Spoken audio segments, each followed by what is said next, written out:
So this is The Wind is My Mother by Bearheart with Molly Larkin. It's the life and teachings of a Native American shaman.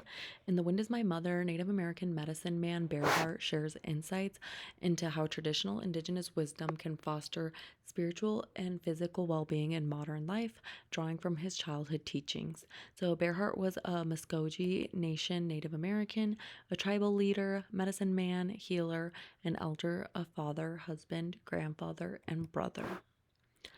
And when choosing a book, I considered my geographical location. And so, being in the Southwest, Native Americans are a prominent population in this area. I was specifically seeking out a Navajo memoir, but there didn't seem to be many. I ended up coming across this book, and I really liked the title. It felt very calming. And so, some assumptions that I didn't know what tribal nation Bearheart was from. So, he is from the Muskogee Creek Nation located in Oklahoma. But to my surprise, he traveled a lot in the Southwest and mentioned New Mexico multiple times in his stories. I guess I never realized how big and prominent the indigenous population in Oklahoma is. Another assumption I had going into the book was that it was going to be really sad given the historical trauma Native Americans have experienced, but that was only briefly mentioned. And there was a lot more warm felt stories than sad ones. So, going into the first multicultural concept is historical trauma. Right off the bat, Bearheart addresses the historical trauma the Muskogee Creek Nation endured from the forced removal from their land in Georgia/Alabama to their journey in the Trail of Tears to Indian Territory in Oklahoma. Historically, unresolved grief stems from the fact that Native Americans were not allowed to grieve their loved ones that they lost during the Trail of Tears with a proper burial ceremony. They were forced to keep walking. Another source of grief came from the removal of their ancestral land. For Native Americans, land, plants, and animals are considered sacred relatives far beyond a concept of property. The boarding school era reinforced cultural genocide as Native American children were stripped away of their indigenous culture and forced to assimilate to American culture through violence. Disconnecting this generation of Native Americans from their culture contributed to historical trauma for the next generations to come, as it deprived them of culturally significant behavior that leads to a sense of belonging to a family and community, and ultimately a solid Native American identity. So, Indigenous traditional healing practices. So, a medicine person is unique to Indigenous cultures, as such role does not exist in Western society. A medicine person is the tribe's doctor, counselor, and spiritual guidance. For having a vital role in the tribe, Bearheart mentioned that a medicine person never identified or called themselves a medicine woman, man, or healer. He claims that they don't make medicine. The medicine is already within the person. They just have special knowledge, but don't take credit for the healing. Native Americans believe that faith is in the medicine is central to the healing process. Natural tobacco is a sacred herb used by medicine people. Bearheart claims that Native Americans are not harmed by tobacco because they never inhale and approach it with respect. Unlike the white man, that is why they develop an addiction and their health suffers. Another tool that assists medicine people is their sacred pipes. They are used to enhance prayers as the smoke arises. It is going to the Creator. It's not the smoke that is important, it's the communication that goes with it. So, cultural resilience. Despite the hardships and losses that Native Americans have endured, they have remained resilient. This can be attributed to their unwavering faith and their belief in the Supreme Being.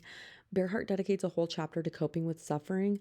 Life inherently involves suffering, but how you cope with suffering is what gives life meaning. It is what gives us our strength. Bearheart illustrates the metaphor that even during a storm, the ocean's tide keeps a steady rhythm. Native Americans draw a lot of power and resilience from their spiritual beliefs. There's power in hope.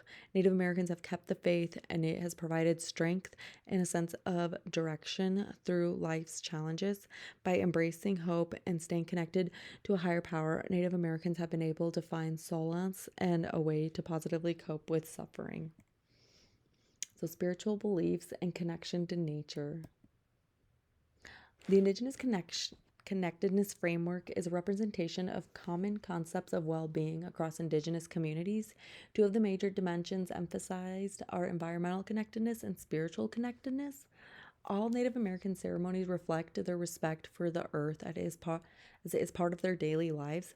This connectedness to the land follows an eco spiritual perspective that derives from indigenous knowledge of the environment and spirituality. So, a sacred space for Native Americans is a sweat lodge. This is a purification ceremony to cleanse the mind, body, and soul, a place for prayer and to communicate with the Creator. Prayer holds a lot of power. The Native American Church was established in 1918. Meetings were held in teepees. It is part based on Christianity, but is primarily used to pray with the help of peyote. Peyote is a sacred medicine used by the indigenous people of North America for over 2,000 years. It facilitates communication with the Creator. They don't consider what they see as hallucinations, rather, as visions that teach them something. For the Native American church, peyote is what wine is to Catholics. And so spirituality has been associated with better mental health status amongst indigenous populations. And respect for elders, education, and wisdom. Amongst Native Americans, there is an unwritten law that children have respect, especially for their elders. In many indigenous communities, all elders are referred to as grandparents. Bearhart describes elder etiquette as immediately offering them a chair, preparing them a meal, or offering them water. Never interrupt them when they are speaking. In the indigenous connectedness framework, the dimension of family connectedness emphasizes that Indigenous families share a nurturing bond and mutual interdependence that extends beyond the nuclear family. Elders provide an invaluable role of educating the youth with wisdom through storytelling. Tribal knowledge and value gets passed down through this method of education. Elders don't teach in the classroom ways, they may not even explain themselves. It's up to you to figure a lot out. Respect comes with never pestering them with questions, just acceptance in their words. And so, how will this influence on my future clinical work? So, after reading about Bearhart's life and teachings, I have a deeper respect for Native American epistemology. They are very wise and have a great understanding of the mind, body, and soul connection and how to function holistically. We have a lot that we could learn from Indigenous communities if we took the time to hear them out without judgment.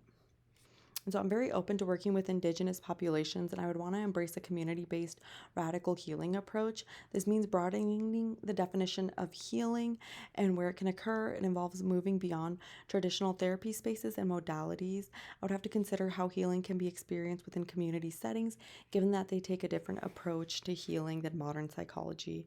I would want to integrate their traditional healing practices and beliefs. This would mean trying to collaborate with respected Indigenous healers and spiritual leaders to provide alternative therapeutic spaces. And so I really enjoyed this book and took a lot from teachings and the wisdom. Yeah, so thanks for listening.